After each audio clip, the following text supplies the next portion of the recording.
All right, man. Now, I ain't gonna lie, this Monday Night Raw was all right, but I ain't gonna sit here and say it was great, okay? But unfortunately, CJAX does not feel the same way I feel. I give it like a 7 out of 10. He gives it, well, let's hear it. Bro, I don't even know what to like. What do we even say about this episode, bro? Like, be honest with yourself. Nothing meaningful happened, number one. Number two, everything was predictable. Number three, there was no creativity with any segment that took place tonight. And number four, right, none of this stuff is any good. None of it. The only thing that you could say was decent or solid about tonight was the Roman and Paul Heyman portion of the main event segment. Other than that, what was notable or good on this show? Nothing. Nobody cares about Gunther coming out and talk. You know what? Let's just jump back because this show sucks. Every single week it sucks, man. Nothing is happening. There's zero creativity on these shows. If you skipped every Raw and SmackDown this year and only watched the PLEs, what would you have missed? Be honest with me, what would you have missed, man? If you watched Mania 40 and haven't watched it, and you just watched every PLE since and never caught a Raw or a SmackDown, you will have missed nothing. If you just went on YouTube and typed in what is John Cena doing this week? What did Roman do this week? Or what did CM Punk do this week? Other than that, you've missed nothing. You've missed nothing, bro. Even if you look at what Punk has done, you still haven't missed anything. Same with Roman in some scenarios as well. Same with Cena even. You know, nothing happens. I don't give a crap about any of this garbage, bro. The only guy that matters anymore is Roman. The guys that matter are Roman, Punk, and Cena, and all three of them are doing nothing. John Cena has a WWE Championship that he's likely going to lose to a heel or at least anti-hero version of Cody Rhodes, Libation Rhodes, at SummerSlam. We then have PCM Punk. Okay, he might beat Gunther, but we know as soon as Seth is healthy, he's going to get cashed in on and lose the belt anyways. Roman Reigns, let's say he loses this tag match with Jay versus Brunson and Braun Breaker at SummerSlam. Then what? He's going to be gone for 3 or 4 months filming his Street Fighter movie. Like, it's what is the point of any of this, man? This Raw sucked. It was garbage, and quite frankly, we're gonna blow through all of these events, and then we're just gonna get to the main event segment with Roman, Heyman, and the Braun and LeBron James. That's what we're gonna go through, because at the end of the day, nothing happened here, okay? And you're just gonna see the lack of creativity and enthusiasm from the creators and Triple Fraud, who sucks at his job. So let's get into this video. Number one, we started off with absolute glaze, which is kind of what happened in the Roman segment as well, pretty much the whole time. Gunther is called this is a quote from WWE, from Michael Cole, from Corey Graves, and even from CM Punk. He is called one of the best wrestlers on the planet 7 different times inside of this episode, all in the first 10 to 15 minutes of the show. The reason why they have to do this is because they understand that Gunther is not that guy. So therefore, they have to constantly tell us how great he is. It's like when Cody won the championship last year and Michael Cole had to constantly keep telling us how amazing he is for the industry and how he's the best champion of all time and he's this and he's great and he's a legend and he's a future Hall of Famer and he's the captain, the quarterback. I respect you. I love you. You know what I'm saying? Oh, that is how we have to treat these jobbers because they don't earn it. So basically, Gunther is one of the best wrestlers alive when he had 7 title defenses in 260 plus days as champion. Okay? He had a close match with Otis earlier this year on Raw, if you guys remember that. He also had a close match with Tozawa. Okay? The matches with Otis and Tozawa, right? Obviously, Gunther wasn't going to lose those matches, but there were spots in there where he was getting close 2 counts, which is embarrassing. He got tapped out by Jey Uso. He beat a 60-year-old Goldberg, and then he had a 15-minute struggle match with Patrick McAfee. And we're supposed to sit here and listen to Gunther talk about how he's the greatest wrestler on the planet? Stop. And then CM Punk has the audacity to say, look, we have to prep for the beast. I have to prep for the beast that I'm going to fight at SummerSlam because Gunther is one of the best wrestlers on the planet, and I have to be ready for him because I wanted to main event Mania. I did that. No, you didn't. The only main event that matters at WrestleMania now is the Night 2 main event, okay? The Night 1 main event only matters if there's some actual special event occurring with it, and there hasn't been in a while now. Outside of the Rock and Roman tag match, like none of these Night 1s for any of these shows is going to feel meaningful at all, so that's that. And then he says his second goal was to win a world championship. Let's be honest with ourselves. Winning the world title is the B title. Damian Priest held that title. Jey Uso held that title. Nobody cares if you win the world title, but I would rather see Punk with it than Gunther, and I'm glad that Gunther's reign is likely going to come to an end soon because he's going to either lose to Punk or get cashed in on at some point by Rollins. So I'm just glad this is over. Gunther comes out and he has zero motion. By motion, I mean he has, zero aura, as the kids would say, right? I call it motion. This dude has zero motion. He has zero control of the crowd. The crowd is just naturally booing him because he's the heel in this situation. He's going against a top face. No, Gunther doesn't actually have any heat. He has no actual impact. He sells no extra tickets, puts no extra butts in seats, and he sells no merchandise. And on top of that, Gunther barely wrestles. His whole gimmick is wrestling, and he barely does it. And when he does it, he's fighting 50-year-olds. So what? Like, it's over for this dude. Once he loses his belt, he likely will never win a world championship again. And if he does, he will be bailed out and lucky to get one, because there's no reason for him to have world title anymore. He's proven it to you. There was a report that came out recently that Gunther actually has been, people in TKO or backstage in the higher ups and management have basically said that he's not a draw. And that's exactly right. He's not a draw. We already know this. So why are we pretending about it? You get me? But that's the situation with that. Gunther then tells Punk he's going to maul him and destroy him and beat the crap out of him and choke him out. And I'm like, he said the same thing to Patrick McAfee, and then the Patrick McAfee match, who again, he's a commentator, and the match lasted 15 minutes. So on that pace, Punk should beat this dude in like 20 minutes at that point. If Patrick McAfee is holding Gunther to a 15-minute match, how is CM Punk going to lose this match? It's impossible, bro. And then Gunther says that Punk will never be a world champion. Mind you, CM Punk has been world champion on multiple occasions in his career, but again, nobody pays attention to source material or information or follows the product, even though they're wrestling. So it doesn't matter. So it is what it is. We then get the end of the promo. He just walks away, and Punk doesn't even get a chance to respond. I am tired of these bigger stars. They're saying the old guard, the larger stars in the company, have to bend the knee and let these jobbers talk to them like nothing matters.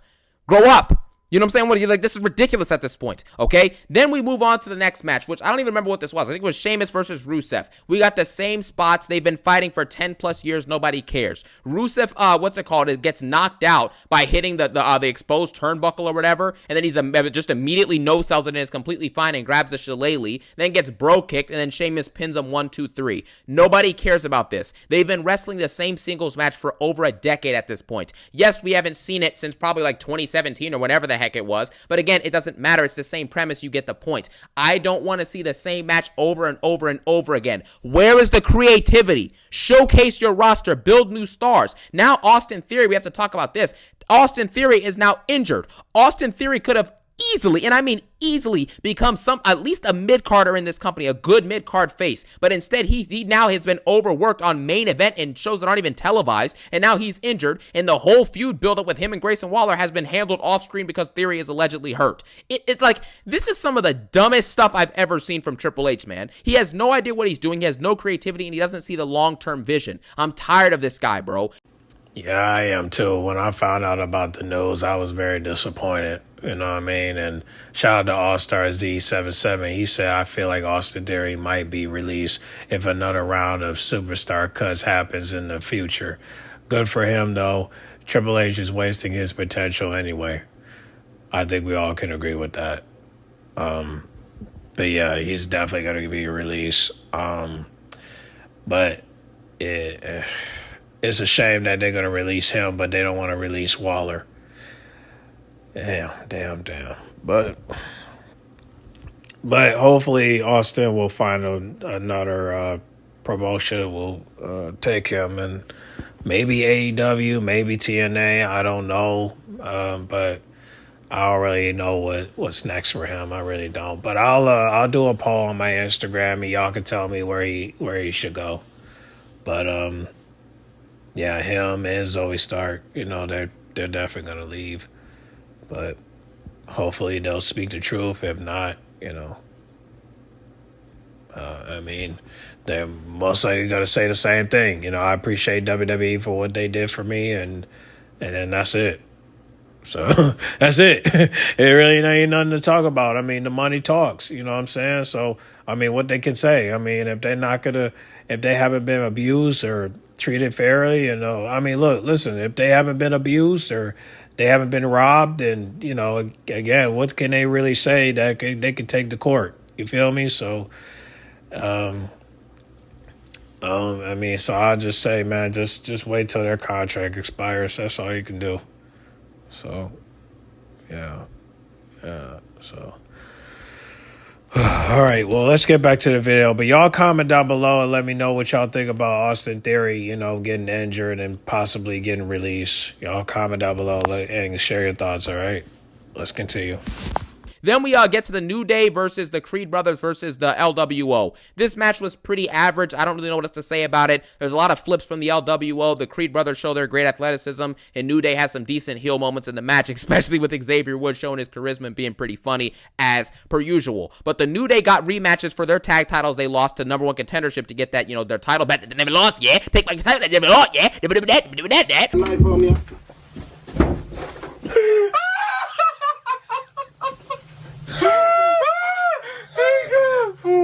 What's this? This nigga when I said probably with a bitch or two if I'm delivering a square.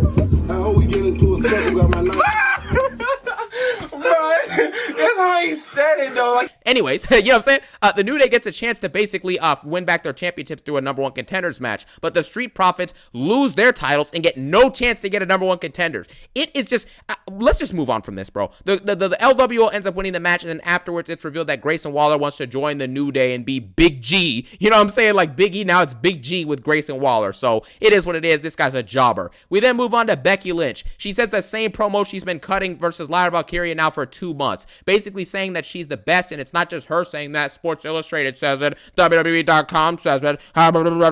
Like, stop. Becky Lynch is one of my favorite women's wrestlers of all time, and she is a great mic worker, usually, at least in her career she's been. And you watch the stuff that she's put on the mic in the last 2 months, and you're like, who is this? This is not the Becky Lynch that we know and love. I don't know what kind of Becky Lynch this is, bro, because these promos stink. All she says is that Lyra needs to come out to the ring. Becky Lynch says she's the best in the world. She brings, gravitas to the championship. Like, dude, what are we talking about? You've been saying this for 2 months, man. Let's move on. Lyra Valkyria comes out to the ring. She basically, agrees to Becky Lynch's new stipulation, which is that if Becky Lynch wants to fight Lyra, if Lyra loses, she can never challenge for the belt again as long as Becky is champion. And then Lyra says that the match has to be no DQ, which doesn't matter because in every single Becky Lynch versus Lyra match, or Lyra versus Bayley, or Bayley versus Becky, or the same combination of the 380 times, it always ends in a roll-up usually. That's what it was the first time Becky and Lyra fought, and the second time it ended off an actual finish, but still, there's a ton of roll-ups in all these matches. So who cares? You don't need a DQ to do a roll-up. That's all they do in these matches is roll-ups and false finishers. So it's like, dude, I don't care about this, man. Nobody cares. We then see the tag team championships in the women's division, which essentially mean nothing until Alexa Bliss and Charlotte get them. Even then, there's still not a good division around it, so who cares? Bayley and Lyra lose this match to them as expected. Why would we be getting a Lyra and Bayley match for the tag titles versus Raquel and Roxanne? What is the point of this? If Raquel and Roxanne lost, now we're going to get Charlotte and Alexa Bliss versus Bayley and Lyra, and then Lyra's going to have to fight again for the IC title. You're going to have Lyra 2 belts? Like, this is stupid booking. Stop booking the same people wrestling every week. Oh my gosh. How hard is it? Now you see why we have to support AEW, because at the end of the day, they put out great matches and great promos, and when it comes to their superstars, they take wrestling serious. Now, I know there are some people that don't agree, but if you look at the polls, we all asking why does this match even got set up in the first place, and people voted that it makes no sense, but whatever, I'll watch. And even people ask why. Why we have this match? You know what I mean? And of course, when you watch the segment, Bayley said it's because of her, because she wanted to make up what happened at WrestleMania. But it's just like, Bayley, it's too late for that. Okay? Lyra already made her decision that she wants to go after, a solo belt. And you made it very clear that you want to go after the solo belt as well. So to go after the tag team titles makes no sense. Especially after what you just put Lyra through before Evolution. What you both put each other through. So, but don't be alarmed. I mean, this is going to be like this when Liv Morgan comes back too. I mean, imagine, you're going to see like Liv Morgan. Imagine Liv Morgan having a match against the same old people. You know what I'm saying? I even told y'all, like, once Roxanne or Liv Morgan wins the Women's World Championship, that's what it's going to be. It's going to be a fatal four-way. Liv, Roxanne, Rhea, Raquel, and they're going to be fighting back and forth for the Women's World Championship, right? Roxanne wins, Liv wins, Raquel wins, Rhea wins, and it's gonna be a repetitive. It's gonna be a repetitive cycle until Triple H resign from being the CCO. You know, I mean, that would be good for Raquel because at least she'll win the belt, but then she got to face the same old people. She won't be facing nobody but Rhea, Liv, and Roxanne. She won't be facing Becky Lynch. She won't be facing Lyra. She won't be facing Bayley. She won't be facing Jada Parker. She won't be facing Lash Legend. She won't be facing anyone from NXT, Raw, or SmackDown. Not even Charlotte and Alexa. She's just going to be facing, like, the same old people. So she won't be even facing anybody or putting anyone over. So it's going to suck, guys. You know, and it's going to continue that as long as Triple H is still in, you know, is still the CCO. So that's why I said, man, go support AEW, go support TNA, go support NXT, and, you know, look at them. Because I'm telling you, you're going to have to. Because you ain't got no damn choice. WWE suck. You know, Raw and SmackDown. And we're never going to get that kind of change that we want. So anybody that's not doing much right now, most likely going to get released, or they're going to, you know, ask for, or they're just going to quit. I don't know how you quit in WWE. I don't know if they just let their contract expire or whatnot. All I know is that whoever's not doing much are going to be the first one gone. And that's why I said JD needs to leave, because he ain't doing nothing. You know what I mean? Versus with Raquel and Roxanne and Dom, Liv, and Finn, they're doing something. So, and that's why I think that's what's going to end up happening. And then, you know, Finn's going to be by himself, and, you know, Dom's going to, you know, he has to decide, is he lead the women or he don't? And then as for Liv goes, she would have to decide it's either the gold or the boy. You can either go solo and go after the gold, or you could stick with the boy and continue to please these bots online. So, and then as for Roxanne goes, and I mean, I think she's just going to stick with Raquel until she's ready to go independent. But, you know, because she is still fresh and new in the main roster, and along with, and as for Raquel, she's just getting started. You know what I'm saying? Because people are starting to acknowledge her. But you got to give her a minute because she's just getting started with this acknowledgement. So we just got to, you know, wait till Liv Morgan comes back in order for us to figure out where we're going from there. But other than that, yeah, man, the bookings are going to continue to be atrocious. I don't know how to pronounce the word, but it's going to be atrocious. I think that's the word. And it's going to be like that until, you know, Triple H is gone. You know, or not gone, but like gone from his position. He can still work for the company. He just won't be able to be, you know, in creative control. You know what I'm saying? So, you know, so hopefully, you know, we'll get a new, you know, person for that position. But until then, this is what we got to deal with for the next, I guess you could say for the next 16 months, because there's rumors. I ain't gonna go there. But we'll see how it goes. But let's continue. Everyone wrestles. The same people wrestle every week except for the champions. When Cody was champion, he barely ever wrestled on SmackDown. Gunther has maybe wrestled 3 matches on Raw since becoming champion in his entire career. So it's just, I'm done, man. Let's move on. Sami Zayn then fights Karrion Kross. If you're still on the Karrion Kross hype train, listen, as much love and support as this dude has gotten on the internet, it's great to see. I'm glad for him, man. That's good for him and his family and, you know, everyone who benefits from that. I understand that, right? But the fact is, Karrion Kross is a jobber. You cannot watch this dude in promos and segments and in matches, which he is really bad in ring, in my opinion. I don't think he's good at all. He's not a good seller, right? He's not super athletic, unfortunately, and obviously his moveset is not that great. It's not that entertaining to watch. If you can't put on a decent to good match with Samuel Zayn, I don't know what do you contribute at that point? Sami Zayn puts on solid matches with basically everyone. So, you know what I'm saying? So if you can't have a decent match with Sami Zayn, not even an average match, this match borderline on being bad at moments. Like, it was just a mediocre match at best, and we're chanting, we want Kross? Well, I guess we're not, because not everyone is doing that. No one cares. During this match, nobody was chanting, "We want Cross." Because it's not legit. I'm tired of hearing all of these excuses for Karrion Kross. We have to be honest with ourselves and actually look at things objectively for once in the wrestling fans' lives. Can we actually look at things objectively? Karrion Kross is a jobber. I don't care that he sold out merch 1 week or 2 weeks. Doesn't matter. Nobody's buying WWE merch in general. You can look it up. The merch sales for this year, WWE are down from last year. And last year's they weren't even that high. So no one's buying the merchandise. You maybe have a few thousand people worldwide wearing the Kross shirts. So stop. It's just stupid at this point, man. This dude's a jobber. He wrestles bad matches. He doesn't do anything, man. And also, along with this, we have to discuss Sami Zayn. Wasn't Sami Zayn supposed to be out for a while after the Braun Breaker and Brunson Reed attacks they did a few weeks ago? Heyman said, yes, Sami's going to be out for a very long time. Doctor just said it was a backstage segment with Heyman and Braun and Rollins backstage, and they said that. And now Sami Zayn's back 2 weeks later. But anyways, whatever, man. We just move on from this. Karrion Kross gets the W. I don't really care about this. Nobody cares. Let's move on. Okay, I just want to stop the video real quick to let y'all know that Raquel got some new merch for the summer, dog. And it's black and gold. It's going down for real. Now, the price is not right, but hey, the shipping is free with the code on the bottom. So you already know, if you got an extra 40, go ahead and cop this merch. Because this merch is on fire. And this girl is on fire. Raquel is off the scale with this merch, dog. And also the link is going to be on the bio, so you already know. Let's get back to the video. Raquelio!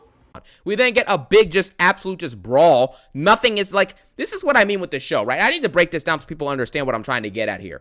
When you're making a wrestling show, you have to, number one, things have to make sense, and you have to have good stories. In order for stories to connect, they usually have to make sense. That's kind of how it works in all storytelling mediums that have ever existed. You know, some stories can be good without having prior buildup, but that's very rare that happens. In WWE, if you're going to throw a bunch of women out there in the ring, like Io Sky and Stephanie Vaquer, on paper, yeah, that's a really cool match. That's a good match. But again, you establish the fact that the original match they had earlier this year didn't have a definitive winner. Now we get the match tonight. We're expecting a definitive winner, and we don't get a definitive winner. We get more interruptions. So what was the point of this match? You just wasted 15 to 20 minutes of the audience's time to get this secret Hervis, which nobody cares about, come out to the ring and get jobbed out by Rhea Ripley, Stephanie Vaquer, and Io Sky. So what did this 20 to 30 minute portion of the show accomplish? I dozed off during the match because even though the match was decent, this wasn't groundbreaking. It's Stephanie Vaquer and Io Sky. I should be, this is awesome. I should be chanting that the whole time, but I wasn't, because the match has no story. It has no stakes. We just saw Io Sky have the belt for 4 months or 5 months, whatever it was, and she never wrestled on Raw literally at all besides the Raw after Mania. And now as soon as she loses the belt, all of a sudden she can wrestle on Raw again in random matches. It's not, it's inexplainable. It's inexplicable at this point. We also have the stuff with Rhea Ripley coming out to a big pop as per usual. She just comes out and slams people. Rhea Ripley, again, like I just said, WWE needs stories. Rhea Ripley has no story. If you just come out there week after week after week and you get a pop and you slam people on the mat and you just, you stand tall and you get a reaction, you're not doing anything. What story are you telling with that? What's the story there? Where's the gravitas? Where's the nuance? Where's the character building? Where's the entertainment value? I'm not entertained by someone who just runs out to the ring and slams people and then walks backstage and the next week does the same thing every week. And then when you get on the mic, you haven't developed in years on the mic. Rhea Ripley has not developed in years on the mic. It's a fact because we've seen it. Every single week, this whole entire last 2-year span, she's been saying, I'm going to take back my title. I never lost. Yeah, it's the same thing. It's boring. Nobody cares about it. Get good storytellers in the ring or have Triple H actually do his job and be a good booker and make creative and good storylines to make talent good. What is this? This is inexcusable. Who is eating this farm slop up from WWE and calling this good? This is embarrassing. This episode might end up getting a 1 out of 10. I'm genuinely serious about that. The only thing holding it back is what Roman and Heyman were doing. Other than that, nobody cares. So this whole woman segment I thought was an absolute disaster. Naomi's the world champion, and of course she gets to look weak. When is the last time Rhea Ripley has ever had to look weak? Or ever had to look weak? Really? Well, when is it? Can you remember the last time that this has actually happened? When was she ever world champion and actually got looked weak or was looking weak on a Raw or a SmackDown or anything? Never. It never ever happens. She either loses because of someone got involved or someone beat her up on the outside or, people 2v1'd her, they 3v1'd her or something happened. Anything, and even then she still 2v1'd at Night of Champions and beat Raquel in like 10 minutes. So it's like she never gets booked weak, so we don't really care for it when she's strong. You have to see the dichotomy of characters. This is just how writing works and storytelling works. None of these wrestlers have stories. Hence why after John Cena and Punk and Roman are done, this company is probably going to die. And we're this is a good segue into the final segment. This final segment opened up a few things that I already knew, but just got further confirmation on. Braun Breaker is not going to be the next generation's megastar unless there is some magical way that this dude can become some S-tier storyteller and mic worker and character worker and promo worker and, gets better in the ring. I don't see how he's going to become the next Cena or next Orton or Roman Reigns, whatever. It's not going to happen. Roman Reigns gets in the ring. I'd say probably 40 to 50% of this whole entire segment was the crowd chanting for him saying OTC or Roman Reigns, because no one cares what anyone has to say in this ring except for Roman Reigns. The reason why is because Roman Reigns is the only star left in all of professional wrestling. It's not just WWE, it's not just AEW, it's both of them combined. No one is equivalent to the quality and the star power and the intrigue and the draw and the ability that Roman Reigns has. No one has it. And you can't convince me that some jobber like Braun Breaker, who got pinned clean by Samuel Zayn and Jey Uso, is somehow going to move on and become a megastar? Because of what? What talents does Braun Breaker have that is better than LA Knight? Yes, he's more athletic. What else? What else does he do better than LA Knight? Seriously. And LA Knight is a jobber right now, and Braun Breaker is being pushed into the main event scene. It's unacceptable. This whole push, even if Braun Breaker pins Roman Reigns at SummerSlam in the tag match, what is that going to accomplish? What's it going to accomplish? Solo Sikoa pinned John Cena and pinned Roman Reigns at Crown Jewel last year. And he is just now, as of a month or two ago, finally becoming consistently entertaining. And that's while being under the guidance of Roman and Heyman and the Usos for years in the bloodline, learning from them on and off screen. So I just don't understand in what world that Braun Breaker, who has not cut one good promo on the main roster, and he's been there for a year and a half, he has not cut one good in-ring live mic promo, and somehow this dude's now going to be the next star. I've never seen it before. I don't get it. It's inexcusable, man. But let's get into the promo. We're just going to break down what Roman and Heyman had to say, because Braun Breaker got on the mic, and I thought he was going to do something cool and special, but he didn't do anything. So first off, Paul Heyman basically brings Roman Reigns to the ring.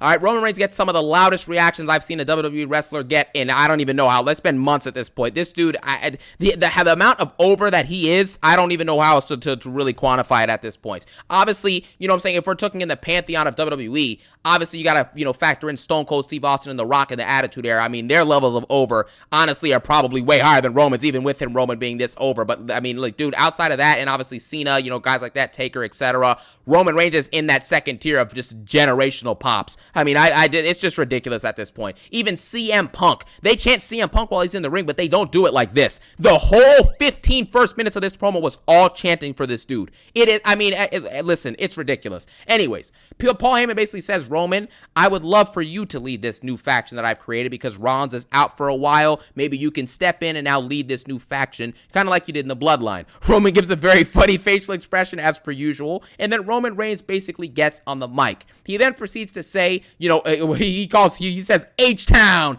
acknowledge me. You know what I'm saying? Okay. Roman Reigns basically comes out there, and he basically tells Paul Heyman straight up to his face that he's a dummy. You know what I'm saying? He calls him a dummy. You get me? So he says Heyman is a dummy and that he is the reason why the bloodline was ruined. And Roman Reigns says, I've heard everyone talking about how the bloodline was because of Heyman, or is because of this, or because of that. And Roman basically reminds everyone, he's like, I built the bloodline. Or he says he is the main factor in the bloodline. He is the reason why he had had one of the greatest, if not the greatest, championship reign of all time. He was the one carrying this industry, nobody else. And that's basically what he tries to get at inside of this promo, which I thought was great. He then brings up a great point that I've been saying for months. He brings up the fact that Heyman left the bloodline and that, the prominence of them in order to to side with a dude who he hadn't talked to in storyline for 10 years in CM Punk. And then he trades both of them for Seth Rollins. None of it makes sense. And Roman Reigns literally just exposed it in the promo, and it's complete facts. I've been saying this since the day of WrestleMania Night 140 or WrestleMania 41 Night 1. Seth Rollins siding with Paul Heyman makes no sense, and it still doesn't to this day, because it hasn't been explained and it still doesn't make any sense. Roman Reigns calls that out and basically says that the fact that you threw all that away makes you the ultimate dummy. He kind of repeats it again, and that was basically it. And I love the fact that Roman actually addresses the fact that Heyman is basically trying to make a makeshift faction with some of the, the quote-unquote stars of the industry or whatnot, but he doesn't realize that the bloodline was so successful because it wasn't just a faction, it was a bloodline, right? You know what I'm saying? He thought that he could just go ahead and work it together, but Roman says the bloodline bloodline was God's work. You get what I'm saying? So I thought that was a great, line that Roman talked about, how you can make factions, but you can't make bloodlines. You know what I'm saying? I thought that was really special. It speaks to the greatness of what the bloodline was and this makeshift garbage that we have now with this new Rollins team. And Roman Reigns throughout this promo kind of reminisces through the bloodline with Paul Heyman as well, which I thought was pretty cool to hear, them recapping his title reign and how him and the Usos and Solo and, Sammy Uso and stuff like that used to go around and, run shop, run the business, you dig?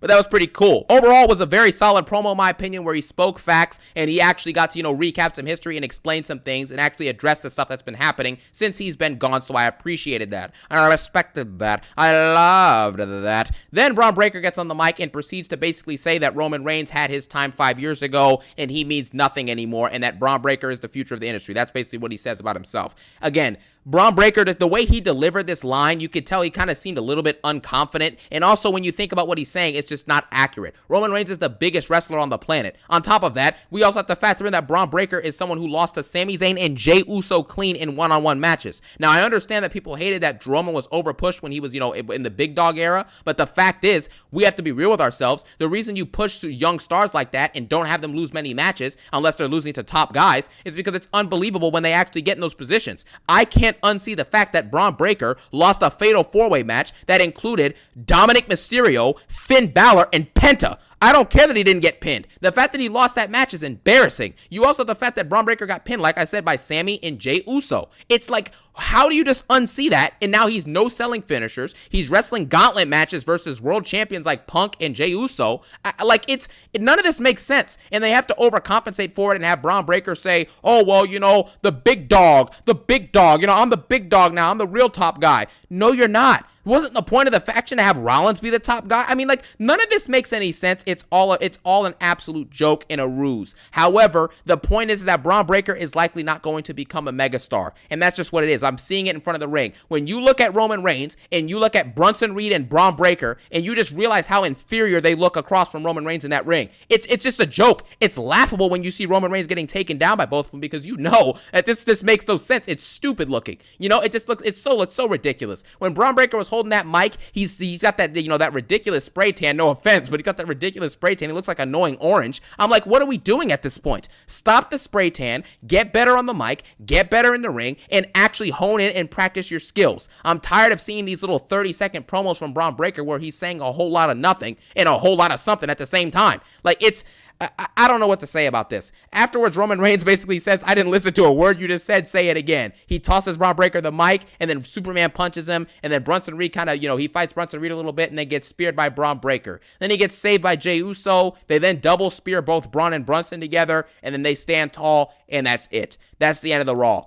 I thought that this main event segment, I thought the stuff that Roman and Paul Heyman did, I thought was very solid. I don't think it was great or amazing, but it was a pretty solid promo from those two. And then everyone else involved, I just thought didn't do anything. Bronson Reed didn't do anything. And then Jey Uso came out and yeeted. So what is there to say about this? This is going to go down as one of the worst Raws of all time, and it was borderline on being unwatchable. So it is what it is, man. I'm so done with this garbage. But yeah, hopefully they can make some changes in the near future. Maybe SummerSlam rights the ship and does something special, but we'll see what happens, man. This episode gets a solid 2 out of 10, and that's just what it is. Thank you guys for watching. Thank you so much for your support. Have a phenomenal day.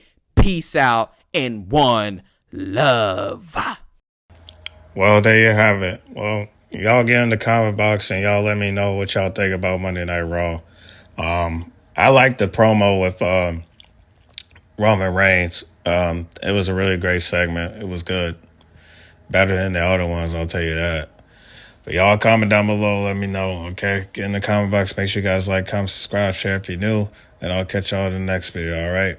I'm out.